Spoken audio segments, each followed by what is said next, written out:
Okay. I'll read the roll call. Mr. Fernandez. Here. Mrs. Gaddy. Here. Mr. Kraus. Here. Mr. LaFever. Here. Mr. Maciello. Here. Mrs. Romano. Here. Mrs. Zuckerby. Here. Board member reports? Yes, Mr. Romano. All of our schools open today. We said a warm welcome back to all our students and staff. This month, all our schools will be hosting Meet the Teacher Nights. Please check with your child's respective school for the dates and times. And I'm not sure how many parents we have here this evening, but just a reminder of the different ways parents can get involved. One of them is the PTA, and I just highlighted 3 quick tidbits on the importance of the PTA. It's important to the school. The PTA provides support to teachers and administrators. The PTA funds many of our school activities, which they do a great job with. You also be connected and know what's going on. It's for every parent. Your voice and opinion really does matter. And another one that often parents don't know they can be a part of are the school improvement planning teams. I know 10 years ago, my son was in 5th grade, and I went to Meet the Teacher Night, and Dr. Felicello was there presenting. He happened to mention this committee, and I'm still on it, even though I don't have a child in the school, so I've been doing a 10-year sentence on that, and the many other things. So this is a good committee parents can be involved in. Some of the areas of focus are performance targets, long-term strategies, and immediate priorities. So parents have different ways they can be involved in their child's school and be part. And don't forget, we have our own website at the district. Each school has their own respective website. There's also Facebook, and there's also Twitter. And thank you, Dr. Felicello, for leading a lot of those social media. Yeah. Thank you. That's it, Mr. Malone. Thank you. Any other board reports? Okay. Presentations? Turn it over to Mr. Solo for a presentation on lab schools.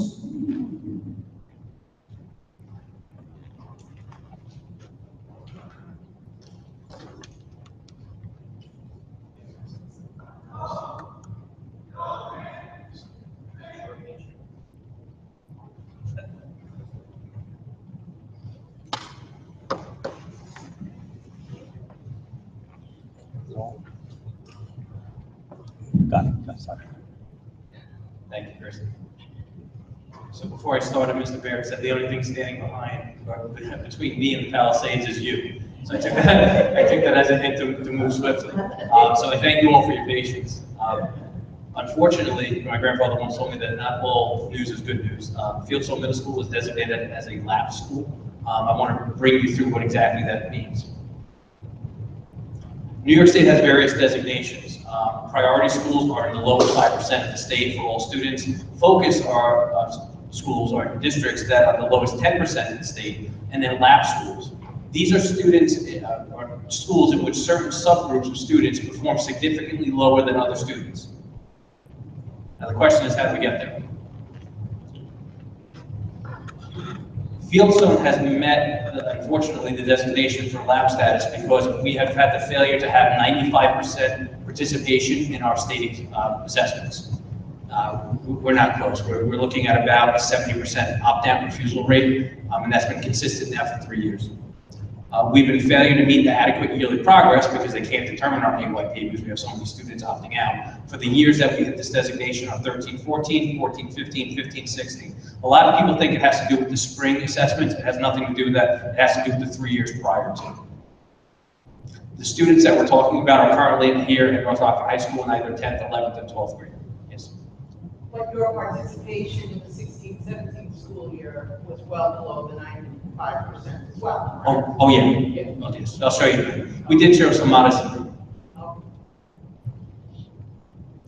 So what are we cited for specifically in our lab for this year? Our overall participation rate on the New York State test. We are failing to reach for math and the subgroups of students with disabilities, African American students, and ELL learners. And for science, the subgroups that we're identified for is Hispanic or Latino and economically disadvantaged.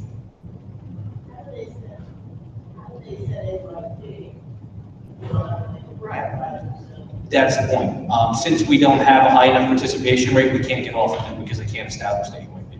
So they're saying since you don't have a high enough participation rate, you're automatically keeping your designation. Sure. When they leave those group, right? Because we were already cited for that in the past, and we just keep it, is that what we do? Well, we are actually off of, we have been sent to the past for students with disabilities in science. So that is gone. So we had gotten off that before our numbers tanked. Enough so in that one subgroup that we were able to get off. But based on these, because of the participation rates were too low. It is beyond that. Kids that take it. Like last year, Well, that's not very fair, because how can you judge a school on that? Mrs. Gaddy, to put it in perspective, last year we had a designation because of 13 students that were classified as students with This disabilities is ridiculous. back then. Right. So we had 13 students with disabilities that took it because of the 13 students' performance, a building with 1,256 kids with disabilities. And to cause the staff to take the time, and this is a tremendous amount of time, that you and your staff have to put into this plan, because we didn't have enough participation, is ludicrous, and when I see the commissioner, I intend to tell her that. How do you make them? I can walk you through.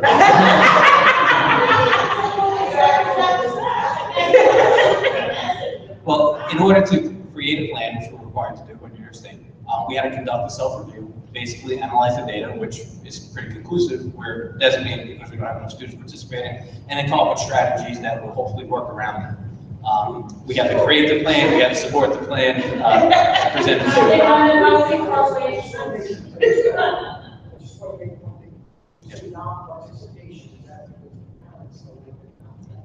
students can't. We've never said that. Yeah, and Ms. Fernandez, I want to clarify one other thing. In middle school in particular, parents have to write refusal letters for their children not to take it. But what the state can't calculate is the 20-something% of the kids that are taking it are doing so in many cases because their parents won't write the letter. So as far as their performance on test, you could imagine, I'll show you also. Yeah. So that's another very difficult thing to measure. So we get cited on the numbers all the way around. Eighth grade or seventh grade, or it's not? It's math in general. In 8th grade, we get particularly hurt because our algebra students are exempt from taking this. Is that absolutely real? Yes. Actually, more than twice, but twice in particular, that, because your highest level students Are exempt from taking the test. Yeah. So about 25 to 30% of my highest performing 8th grade math students do not take the test. The lab process, we have to conduct a diagnostic self-review. The school leadership team is me and a few other lucky individuals. We complete an action plan, which we've already presented to Mrs. Eckert. I'll show you the main parts of it.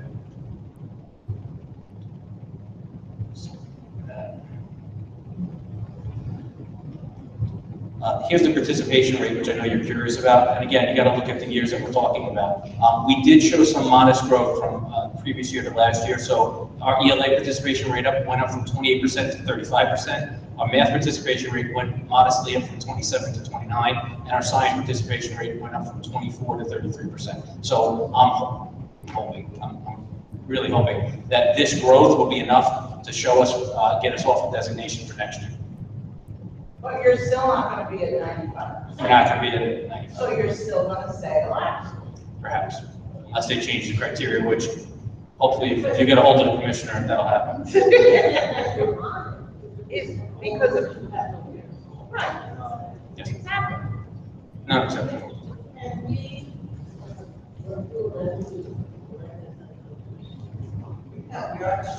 Second, yeah. I think we should.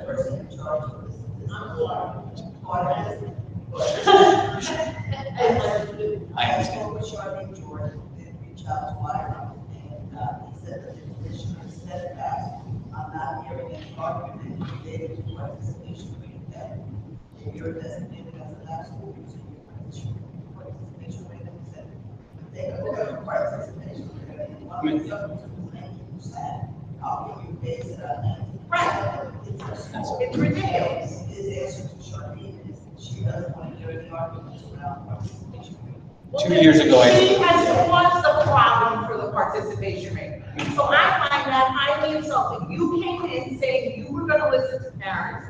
You didn't listen to parents, and parents have a right to decide what's best for their own child. So if you caused this problem, you need to fix this problem, and don't make my school do all of this work because you caused this problem. Well, she certainly didn't help it, and the problem was really there before she came in. Yes. Her words were that she was going to change it. Right, and And she she was didn't. going to listen, and clearly she hasn't. No. But that's what the board had wanted. Yes, I agree, absolutely. 2 years ago, Mrs. Deckard asked me to write a letter appealing the decision to have us designated, and I wrote it with the impetus being around our participation rate. I don't know about you, but I generally don't hear from the state in 3 days. Within 3 days, I got a rejection of my appeal. So just to show you what more credence they were holding this in. And he did say that although they're not likely to change the designation, that it's important for districts to write those letters, appealing that because, she needs to hear that. Absolutely, she needs to hear that this is ridiculous. I would like to know how many hours, man hours are You don't want me to answer quite a bit, but the positive, we're going to find the positive. Always, as part of the lab process, is that self-review, and you can look at, okay, what can we do to better instruction? What can we do to better, in the past, we had students with disabilities that were underperforming, so we really made it more than the 8th grade science assessment, look at instruction in general. So some of the ideas that we came up with in our plan was we developed, I'm bringing it back. Well, we developed last year, we're implementing them, including this year, common assessments in each of the 4 major subject areas, which would be utilized. So ELA, math, social studies, science, world language, we've been doing it for years. Started implementing common assessments, and we're tracking the performance of the students that are in those subgroups, seeing how they compare versus the whole. Because that's really what this is, a discrepancy between the whole and the subgroups. The common assessments have given us a lot of good data.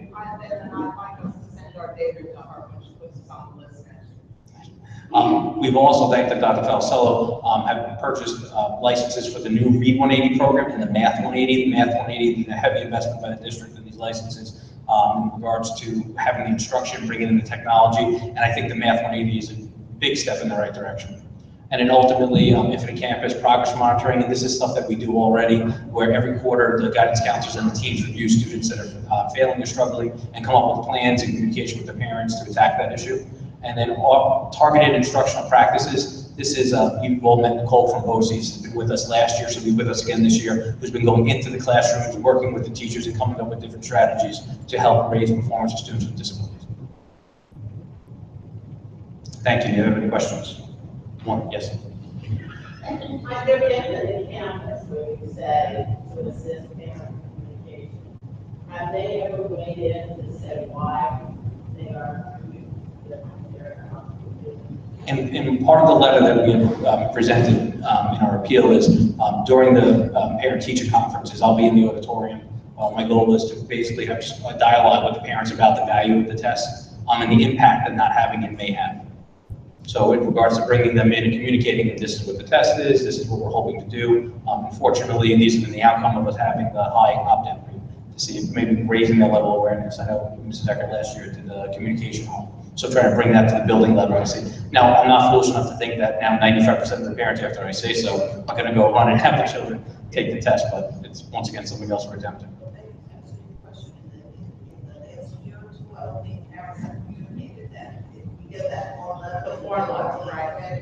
Oh, yeah, the morning of. No, they don't have to.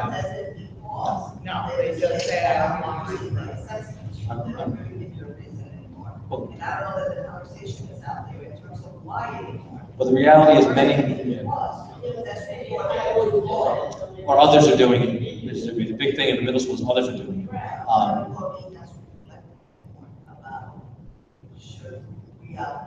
They're trying to optimize things. There's a large social media presence for the opt-out group, particularly out of Long Island, which I think is what our parents are plugged into.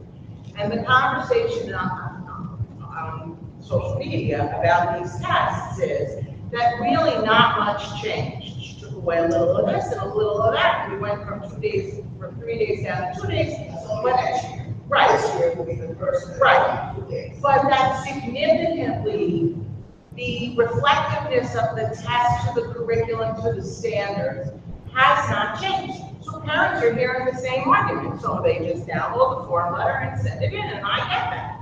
You know, I understand that completely. Why are you gonna have your kids sit for a test that in your mind has no purpose, other than the state says you have to sit for it? And it still takes a lot of educational time. Away from whether what- taking yes. a test, whether losing their teachers to Yes. scoring, or it's, and there's so much stress on it. And I just don't understand the point of it.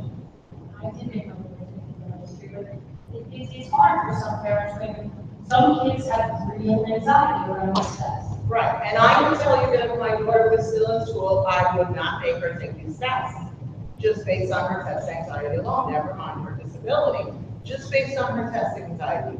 What is the purpose? Really? I think the middle school population, for kids, you look at where their heads are at, these tests don't count for anything that person. I can't see what, except for that student that's just so incredibly self-motivated, and you put them on the desert island. They learn, right.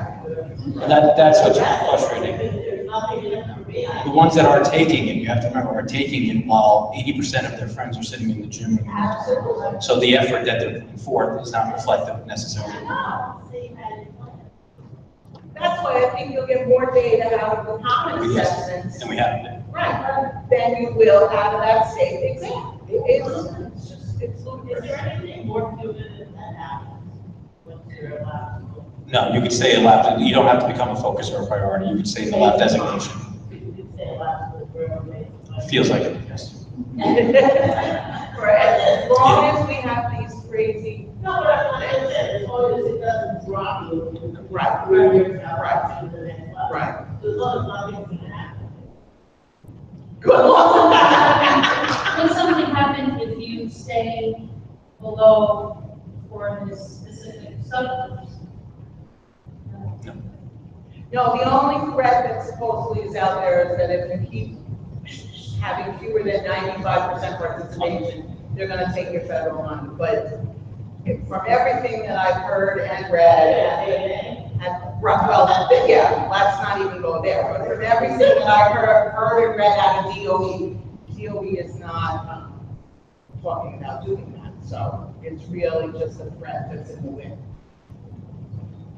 I just don't want to see this, that all of a sudden, Right. your school, all my goodness, is failing, when it's for a reason over which you have no control. You have to make a plan now over, for something that's so abstract. You know, that's my concern. I don't want to see your parents, people in the district misunderstand my, that's all. Sure, you are working on those subjects, but you wouldn't have been working on anything, you just need them to tell you that. Sorry. But That's it. Thanks. Yes, Ms. Mitchell, that's it. Saviors. That's it. Thank you, Anthony. thank you.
Okay, is there any old business? Any correspondence? No correspondence. Now is the time for public comment. In order to speak to the board, please sign in. There's a 3-minute time limit when addressing the board, and please be respectful of others' opinion. Do we have anybody signed in? One? Okay, would you like to come forward? Tell us your name and where you live. Susan Ferris, 87 Montfont Road, Tompkins Cove, New York. And I'm more of a kind of a public, like this, a public notice. Recently, there's been some, I'm going to call it rumor mongering because it's a very interesting thing to find myself with. The Champlain Hudson Power Express, which I had spoken to all of you about a year, maybe 2 years ago, has come back to town. They've hired outgoing Mayor Jen White. They're holding focus group meetings with specific groups, not inviting others, and making promises. In some cases, they forgot to tell our elected officials, and they found out because the people who attended the meetings called our local officials and said, "How are you going to pay for it?" That's a little uncomfortable because the Champlain Hudson Power Express has made an offer on behalf of the North Rockland School District. And I'm going to title this rumor mongering, gossip.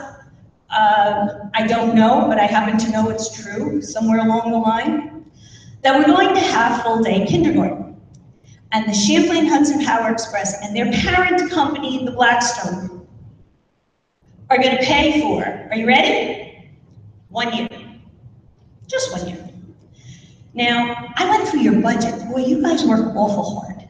And Mrs. Gotti, I think I've got the right one with the committee that went up to Albany and Assemblyman Skoufis and Zabrowski, and you worked your buns off, and you guys just did an outrageous effort.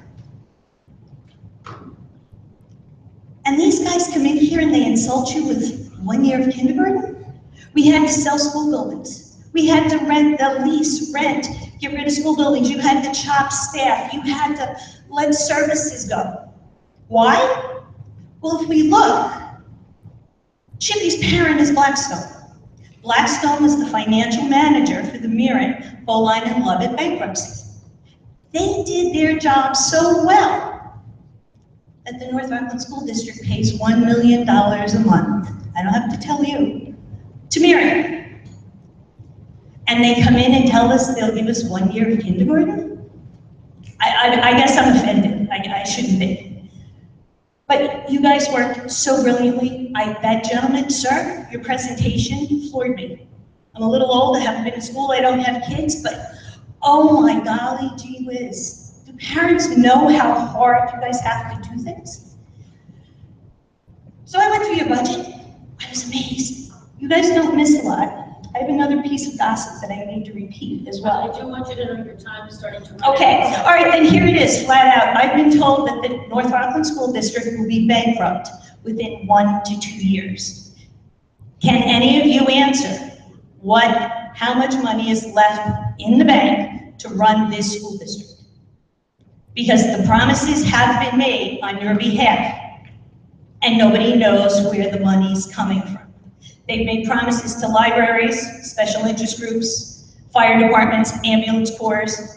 To me, it's encouraging financial instability across the board. I don't even know how to say so what are you going to do about it? I'm sorry, Eliana. I think it's awful that a corporation comes in, has the background that they have, and now has made a promise that I can hear every PTA mother and every mother with a 5-year-old going, but we need it. I think we deserve it. I just don't know how you accomplish it. Thank you. Thank you. Anyone else?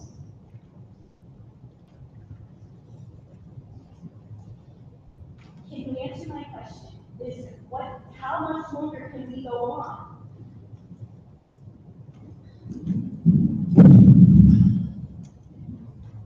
It's a difficult question to answer because based on reserves, we have about 3 years left. As you know, our budget is short and we're using reserves to plug in where we're short in it. It's interesting because where we're short is pretty much what we pay in our Myron debt As you know, we're working very closely with our legislators, and what you were referring to was the 10,000 signatures that were acquired last year and presented to the governor's office. So it's now 1 year. It's due to careful planning and careful budgeting that is done for the past 12 years since we settled that Myrant lawsuit. We try to stretch out, and it was 2 years last year. We sold the building, you're right. We got some additional revenue this year. We didn't spend it. We put it towards our reserves so that hopefully we can stretch out another year. So it's tough to say. Right now it's 3 years. Last year was 2, but because we sold the building and got some additional aid, we now stretched it to 3. So I don't want to give you a definite number because maybe we have another good budget year next year and we'll stretch it to 4. I don't know. It's tough, as you know. So you've been in this community since we settled, or the towns settled that lawsuit, and it's been a mortgage on our district for 30 years.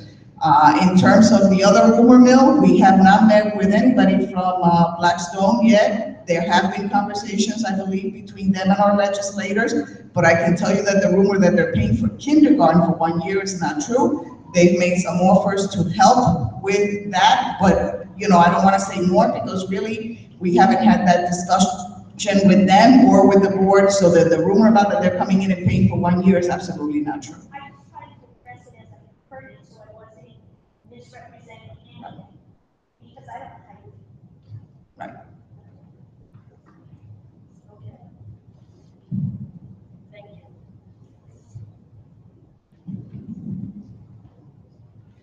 Okay, we'll move on to retirements. Mr. Mazzio, would you please read? Okay, gladly. Connie Felice.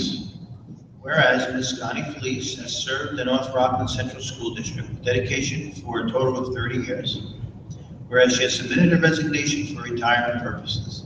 Therefore, be it resolved that the Board of Education, upon the recommendation of the Superintendent of Schools, hereby accepts the deeply granted resignation of Connie Felice, special education teacher, effective October 28, 2017, and it will be further resolved that the Board of Education wishes Ms. Felice and her family much happiness in the future. And as a neighbor, I must say that, you know, I wish her all the luck. And she's a great person. Second by the whole board? Yes. Yes. Any discussion? All in favor? Aye. Any opposed? Motion carries 7-0. We'd like to wish Ms. Felice much health and happiness in her retirement.